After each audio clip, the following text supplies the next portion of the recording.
Jesus calls his first disciples. "Follow me, and I will make you fishers of men." Matthew 4:19. The sun had barely risen above the horizon when I walked along the familiar shores of the Sea of Galilee. The water shimmered like glass, broken only by the ripples of fishermen drawing in their nets. The scent of damp nets, salt, and freshly caught fish filled the air. It was an ordinary morning for most men, but I knew in my heart that nothing about this day would remain ordinary. For generations, men had risen before dawn to cast their nets into these waters. Their fathers had done the same, and their fathers before them. The rhythm of life was simple: work the nets, provide for the family, endure the toil, and hope the catch would be enough. I saw the weight of that life in their faces, the sunburnt cheeks, the calloused hands, the weary eyes that spoke of nights without sleep and mornings without promise. Simon and Andrew were among them that morning, two brothers, bound not only by blood, but by the shared burden of survival. I watched as they threw their net into the sea, muscles straining, faces focused. Their movements were practiced, rehearsed by countless repetitions, yet beneath their labor there was a quiet hunger, a longing they themselves did not fully understand. They believed their story was already written. Fishermen they were, and fishermen they would remain. The sea was their inheritance, their master and their cage. But I had come to rewrite their story. As I walked, the gentle waves lapped at my feet.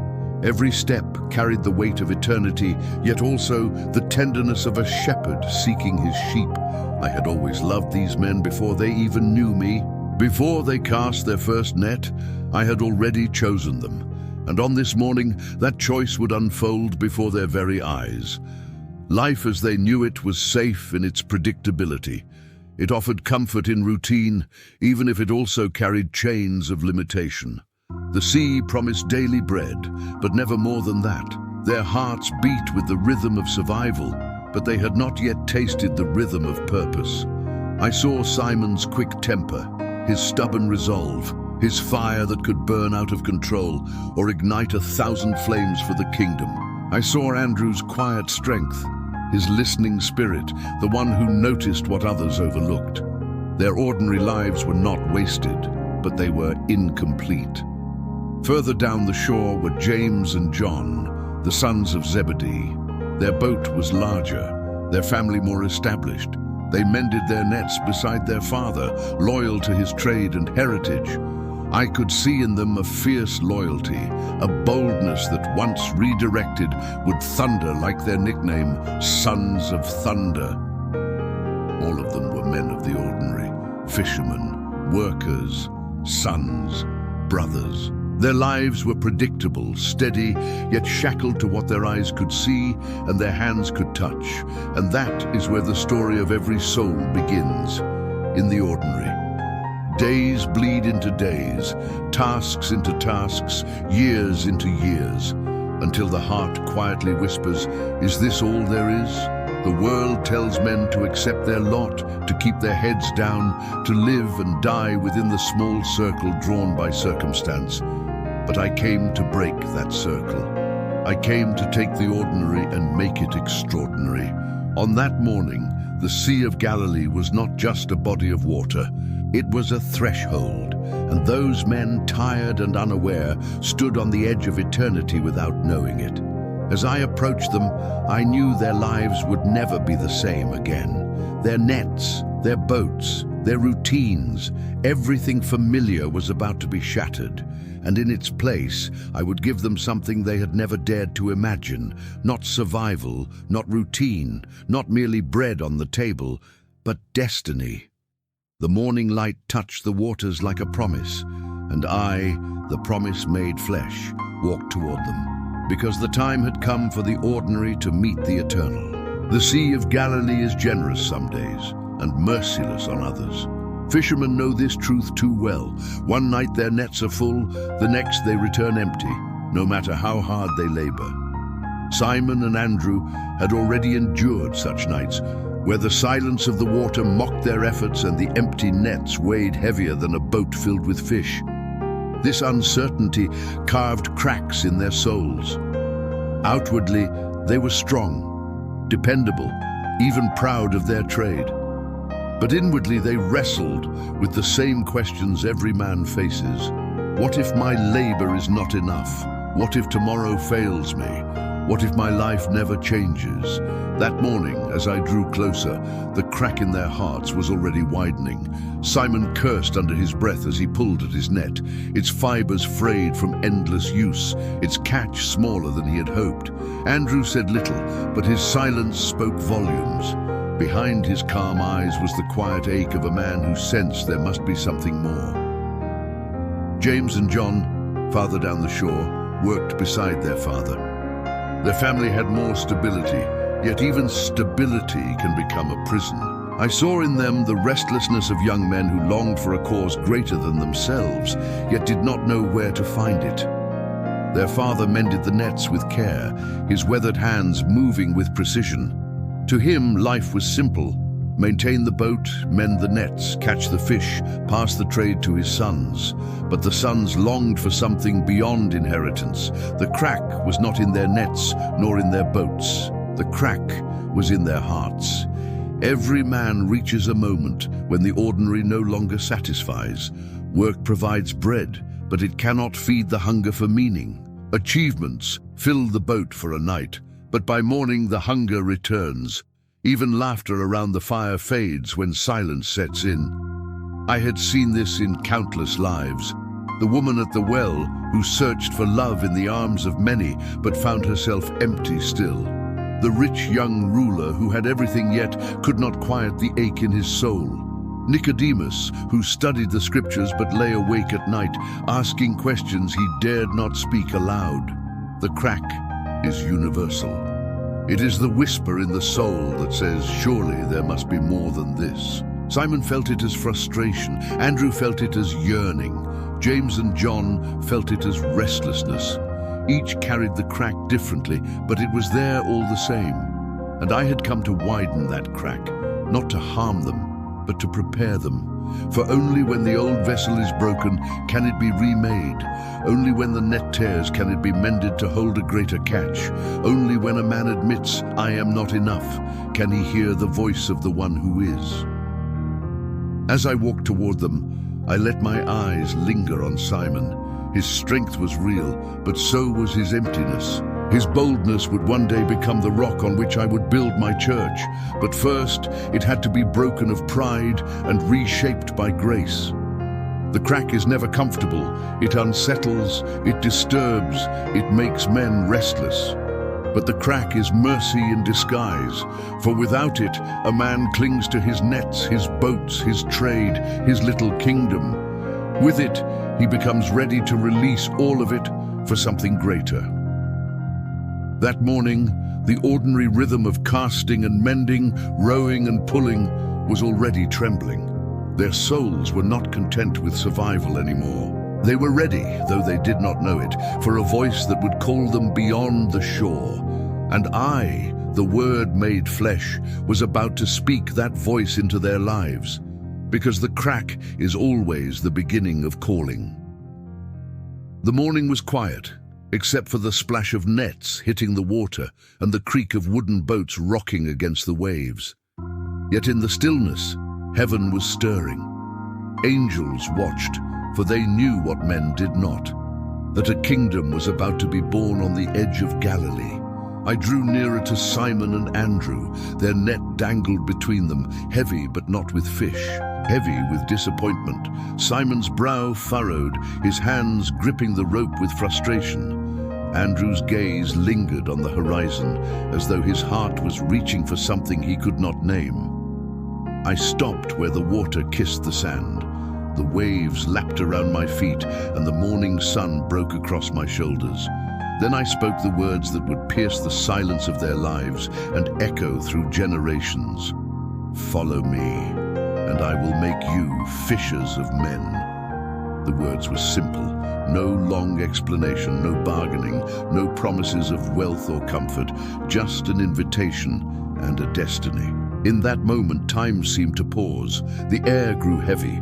Simon froze, his eyes locking onto mine. He was a man used to commands, used to decisions, used to action. Yet no command had ever struck him like this one. His heart raced. He could hear the gulls overhead, the slap of water against the boat, the pull of the net in his hand. But louder than all of it was my voice, ringing inside his soul. Follow me. Andrew's breath caught. He had always been searching. He had followed John the Baptist for a time, hungry for truth, yearning for the Messiah. And now, standing before him, he recognized more than a teacher. He felt it in his bones. This was the one, the Lamb of God, the long-awaited Messiah. Their world tilted. Everything they had known, the sea, the nets, the trade, the rhythm of their days, suddenly felt small, fragile, temporary. Before them stood eternity, clothed in flesh, calling them by name. Further down, James and John heard my voice too. They looked up from their mending, glancing at each other, then at their father Zebedee. His hands paused over the net, eyes narrowing. He knew what my call meant. To follow me was to leave the boat, the family, the inheritance. Zebedee's lips tightened, but he said nothing. The silence around him carried both pain and pride. The breaking point is always costly. To step into destiny means to step out of safety. To say yes to my call is to say no to the life once known. I watched them wrestle. Simon's hands clenched the net tighter, then loosened. Andrew's eyes filled with tears he didn't try to hide. James shifted, torn between duty to his father and the fire igniting in his chest. John's heart pounded with a love he could not yet explain, but would one day call the love of the Master. In those few heartbeats, their lives hung in the balance. Stay or follow, the net or the call, the known or the unknown, the temporary or the eternal. And then it happened. Simon dropped the net. The rope slipped from his hands, falling limp against the boat's edge. He turned to Andrew, whose nod was already waiting.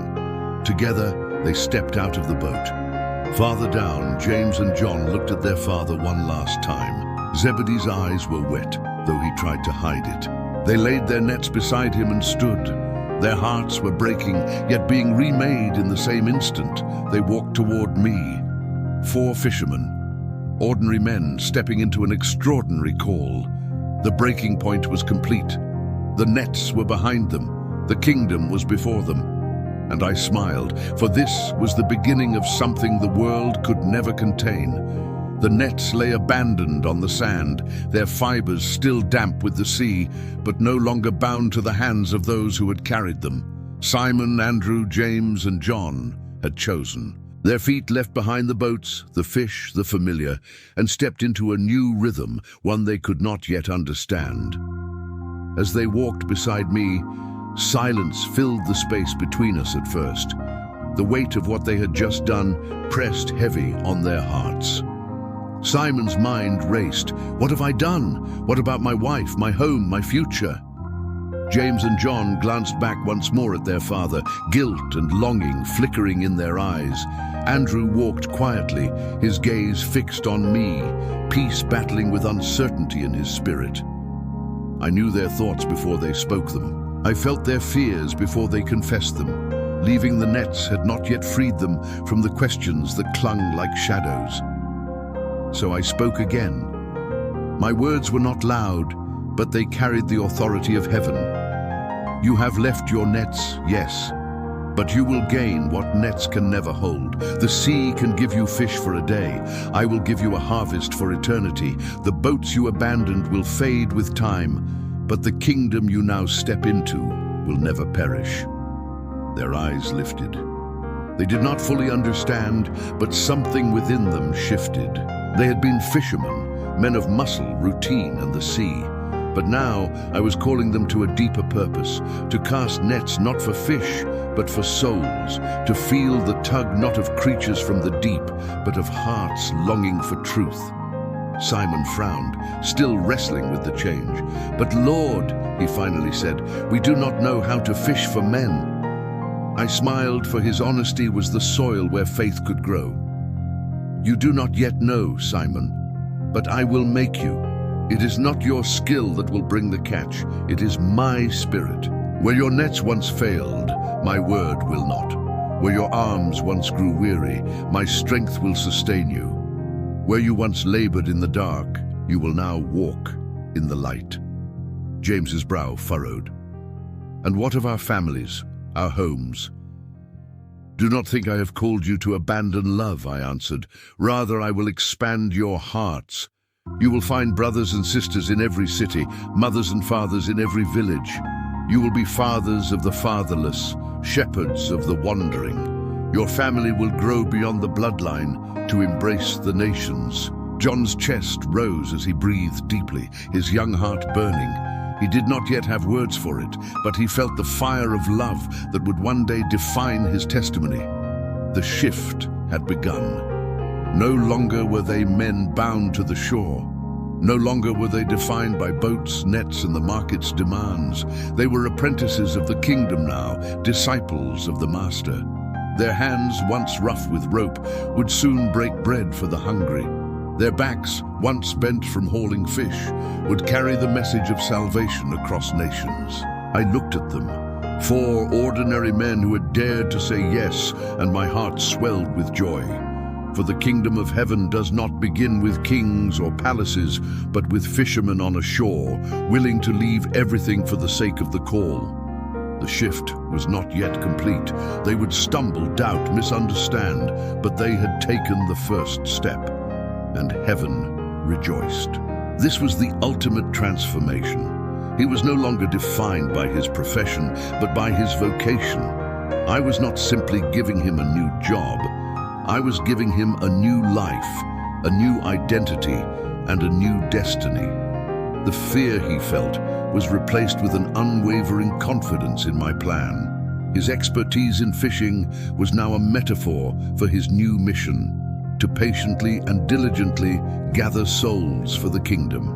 He was now an instrument of my grace, a living embodiment of the promise found in Matthew 19:26. With man this is impossible, but with God all things are possible. The closing impact of this story was a quiet revolution in the lives of my disciples. They saw the miracle, but more importantly, they saw the purpose behind the miracle. Simon, James, and John left their nets, their boats, and their ordinary lives behind. They didn't even stop to sell their catch. They understood that the reward was not in a net full of fish, but in the calling itself. The abundant life wasn't about what they would get, but who they would become. They were now on a journey of purpose. The net full of fish was their last worldly provision, a final, tangible gift before they surrendered everything to me. They were no longer fishing for a livelihood, but for the lost, the broken, and the weary. This story is the invitation to every soul who feels their life is empty, even when it seems full of success. It is a promise of redemption, a declaration that I can use the simplest of tools and the most ordinary of people to accomplish the most extraordinary of tasks. And in leaving everything behind, they found a treasure far greater than any pearl of great price.